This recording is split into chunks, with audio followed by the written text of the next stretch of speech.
Hey, welcome, fellow agents. Bob Mangold here with the Top Agent Talks podcast. Now, the mission of this podcast, pretty simple, is to identify and interview agents that are succeeding in today's market. They're in the trenches just like you are. And my goal is to have them share their wisdom with the entire real estate community. So do me a favor, please help us out by sharing these podcasts with every agent you know. Now, the Top Agent Talks podcast is sponsored by the Home Boss Listing Hub, which is the framework for agents looking to scale their business to 7 figures. The proprietary Home Boss Listing Hub is an all-inclusive platform that empowers solo agents to sell 35 to 50 homes a year in good markets or bad, doesn't matter, working 40 hours a week by focusing exclusively on listings. So today I'm here with Joe Militello. Joe is a lifelong Michigan resident, and brings over 3 decades of expertise to his full-time career in real estate. He has a great reputation for his proactive and tech-savvy approach to marketing properties. So, Joe, welcome to the show, and thanks again for doing this. Thank you, Bob. I appreciate it, and I'm more than happy to. It's our way of paying this back to the real estate community. So, what I like to start out with is just start talking about the one thing that, obviously, you've been doing this 30 years, but what's the one thing that you've done that's contributed the most to your success? I can be 100% honest and tell you the result. I would say the result first is consistency, which is huge because, yes, being in the business for a long time, I've been able to go ahead and have a nice lifestyle, but the Home Boss system, it really gave me the consistency. So that's what it comes down to, is just that one thing is able me to get a lot of my life back, a lot of time back, and that's valuable to me. Because now you're focusing on listings. Pretty much all listings, yes. And I'll bring agents in for the buyers. Right. So make sure we understand that, folks. I always hear, Bob, do you hate buyers? It's no, I don't hate buyers. If you want to make money in real estate, it's on the listing side. That's just, if you doubt me, folks, look in your own company, your own office, and just ask yourself, who are the top 5 or 10 earners? And they're all the listing agents.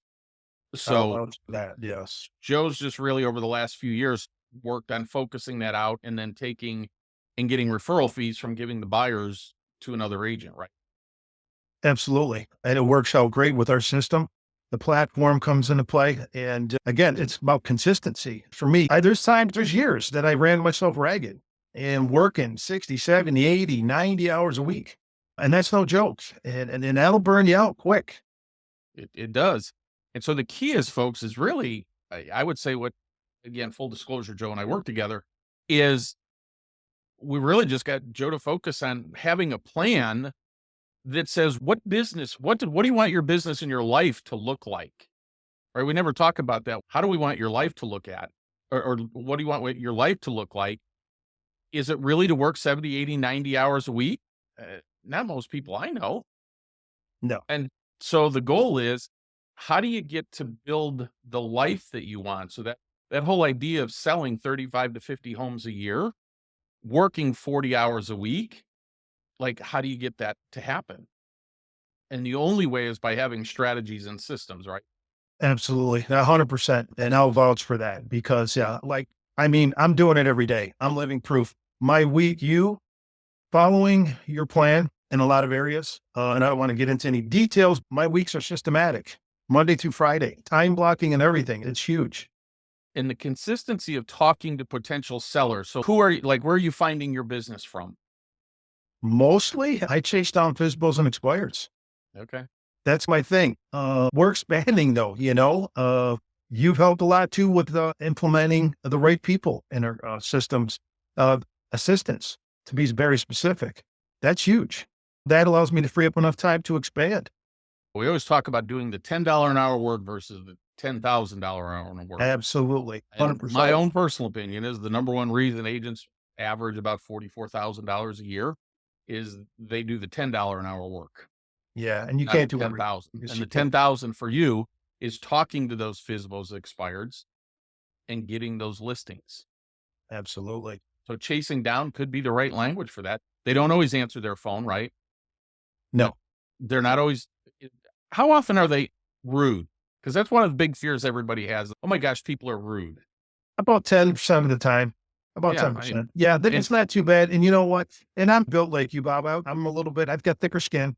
It doesn't really bother me that much. They're really not very nasty anyway, right? They're just frustrated. Oh my God. And you know what? Let me say this to that. If they actually answer the phone and they have that response, I try to talk to them because the thing is, what you've taught us how to do through Home Boss is foot in the door. Yeah. You're giving them what they want. And just go, hey, folks, I totally get it. I feel bad that you're getting inundated with these calls. So you got to give them some empathy when you talk to them. My experience and all the people that I work with, very few FSBOs are outright rude. They might be a little flustered with all the phone calls, but that's why we've just moved to texting. Just text the people. And so I know if you're listening to this, you're probably going, oh my God, you can't text people anymore. You cannot text them through an auto system where you send out like 1,000 texts. So I want to clarify this for agents.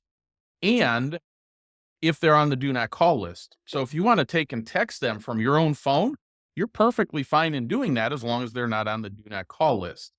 As it relates to a FSBO, I'm not sure how a FSBO could really ever win. So I'm not giving you guys legal advice.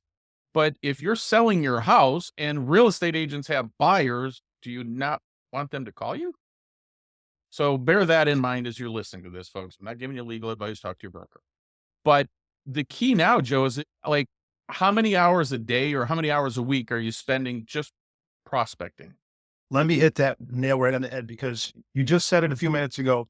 Traditionally, you would have to call how many FSBOs to get somebody to answer the phone or to get an appointment, right? Ton. You got to call 50 in a day. How about calling 10? Right. And if they don't answer, you send a text, you'll get a response. You don't have to overwork. That's what I love about this process. It's systematic and it offers them results. And then if they didn't answer, you're calling back at, so let's say you did it at 10 in the morning, you're calling them back, whatever, 4 o'clock or whatever it would be then too, right? Absolutely. Because guess what, folks? These people have jobs. They can't always answer the phone. Where I hear agents all the time going, oh, people never answer their phone. It's true. So don't get me wrong, it is. But you just think they're trying to avoid you when they have this thing called a job, or they may have kids. They're not sitting by the phone. And instead of being frustrated by that, what if you started thinking about that, going, how are they ever going to sell their home if they're at work and they can't answer the thing to talk to a potential buyer? So I look at that as a good thing, not a bad thing. Right. Are you doing any kind of direct mail, Facebook ads, any of those kinds of things? We're starting to ramp up a little bit on some of the advertisements. Direct mailers, some of the great postcards that we have, those work fantastic because if they don't want to talk to you or respond to your text, they receive a postcard and it gives them the message that we're trying to deliver. Very simple. And you don't have to send 5,000 postcards. No, that's the thing, folks, is if you just understand this, everybody's, I don't have a budget for that. One, you might want to start planning to have one. But what if you just send it to people that the FSBOs of the canceled expires, right? I'd still rather you talk to them quicker than that. But what about the hottest leads that you have in your database or people that you sold a house to, I don't know, call it 5 years ago, right? That may or may not have outgrown it. Maybe some of the people are older now, right? That, hey, now they need to relocate and move closer to their kids and things of that nature. Like we just did a class on how to find listings in 2025. And despite what everybody thinks, it's not really that hard, is it? No, just took another one over the weekend. So how big was that one? 1.6 million. Okay. And so what's your average in your market? Depending on what market I'm into. So the average is right around, let's say 450,000 if I'm in the areas that I like to be in. We're breaking into that luxury market now, 1.85, 1.6 over the weekend. Have a new construction coming in, a much higher level in some of the higher priced areas. But it's because of the systems that I've learned from to be able to get my foot in the door. We're still offering them the solutions that they don't have. And Right. that's the part that really gets me. And again, we don't like to point our fingers at anyone. We don't want to say, oh, that agent doesn't know what they're doing or that company's no good. It's just that you've created options for us to offer them what that gives them a solution. They're not hearing some of the stuff that we present to them. And they go, really? Or you know what I get a lot, Bob? You're the only person I called back. Let's say it expired. If I did leave a message, I had got 50 calls already and I'm getting frustrated. But what you said, you're the only one I got called back. I hear that a lot. It comes down to scripting, right? And Absolutely. so here's the thing, folks. What I would tell you is that Joe is very good about taking scripting and being able to turn it into his own personality, right? So for me, it would be, I always hate this. Hi, this is Bob. I'm a local real estate agent and I notice your home is for like, you can't do that. Okay. Right. And so if you just chill out and talk to people like people, it works out a whole lot better. Right. It does. It And does. Joe just, hey, he's been in his market a long time, done this a long time. He's just pretty chill and doing it. I mean, hey, listen, I even recommend sometimes make the phone calls, put your feet up on your desk or whatever and relax. Just be yourself, That's it. which is a big deal. Right. And then it's simply a function of having systems around it. What you've done very well in the last year is starting to implement the different systems where you're becoming the CEO of your business, Yes. right? Treating my business like a business. I can again say that I'm able to take that next step because of what we have in place. Some of the tools that you provided, I'm not trying to keep harping on this, but that's where my whole business is at. After January of this year, 2025, marks 33 years in business. And I can tell you, I work less now than I ever have. And I'm And making make more money. and making more money. And isn't that really the goal, folks, is That to is the work goal. less and make more? But the way that you've done it, though, you're actually taking control of your business now. Your business is not controlling you, Yes. right? 100%. And so when you're the listing agent like that, hey, I'll go on a listing appointment all weekend long.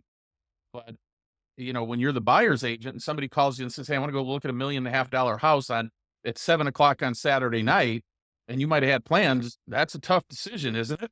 You might want to take that appointment. You might want to take that appointment. But when you have the listing and Joe calls you up and goes, hey, Bob, I'm going to send over an offer. It's, hey, cool, I'm going out tonight. I'll give it to sellers tomorrow. Because it's naturally in our business, you give it at least 24 to 36 hours to get an answer, right? I don't have to drop what I'm doing on Saturday night to do that. And that's the big difference in having a listing business versus the buyer side of it. Again, nothing wrong with buyers, right? So Not at all. pay the bills. We love them when we need them. That's right. Right. But wouldn't it be better to give that to somebody to take the 25% referral fee and let them do the work? You list, you last. And the more listings that you have, the more you can do that. I think one of the things that I noticed for you, like the light switch flipped when you realize, hey, there's more than just FSBOs, canceleds, and expireds out there, Oh, yeah. right? And so the class that I taught last week was how to build a recession-proof business. Once you understand there are good times and bad times in the real estate business, like I just remember in 2022 kind of laughing, going, boy, all these realtors, when this market changes, are in for a rude awakening because they didn't prepare for what was going to happen, because all real estate markets are cyclical. It's the way it is. They are. And you have to plan for both good and bad. And so one of the things is I've got a lot of good friends in the REO space. And in 2008, 9, 10, they made millions and millions of dollars. And 3 years later, they couldn't close a deal to save their life because they focused so heavily on REO and didn't plan on, hey, eventually that's going to go away. Yeah. And they didn't know how to prospect properly. Yeah. And so you've got to set things You're up. teaching an REO class, aren't you? I don't teach them. I have a great REO expert. He teaches it for agents all over the country. Oh. He's actually one of the next few guests on the podcast. Oh, nice. Is for that, because REO is such a big part of the business. And is it huge in today's market? It's really not. Will it be? It'll certainly come back. Like for him, he gets a couple listings a month, a couple REO listings a month, Yeah. which is good. And then if you market those properly, you can turn those into a ton more business. So Joe, let's leave him with something like, if you had to tell, you had a brand new agent and you had to tell him, hey, this is what you need to do to be successful in real estate, what would it be? Follow the system is what I would tell them, honestly. And when I started, we didn't have any real leaders in the business. It was hit the ground running and figure it out. Right. Guerrilla marketing, however you wanted to put it. And I've even seen a lot of the gurus over the years. Don't listen to everybody that wants you to do it the same way over and over. And they keep preaching the same thing. I hear it all the time. I know you hear it all the time. And it comes down to just for them to be frustrated. Right. So you and I have been in the business for the same amount of time. Right. And for 33 years, 87.5% of the realtors don't make it 2 years. That should give us an idea that whatever it is that we're being taught is not the right stuff. That's it. Now, there are agents who come into this with the wrong idea. They watch the real estate agent shows on TV and think it's all about sitting at cocktail parties and gowns and whatever. Not what it's really. But at the end of the day, it's the things that we're doing don't work, and people can't do that consistently over a long period of time. So Joe, thanks so much for being here. Folks, Joe is a living testament to consistency and just working away and creating a system and following. Now, if you need help scaling your business to 7 figures like Joe, hey, go to www.homebosslistinghub.com, take the free business analysis that's there, and then go ahead and schedule a free productivity and marketing review to learn exactly what you need to implement in your business in order to recession proof it and scale to 7 figures. So thanks again for listening, and we'll see you on the next Top Agent Talks podcast. Joe, thanks again. Have an amazing day. You too. Thanks, See Bob. you guys.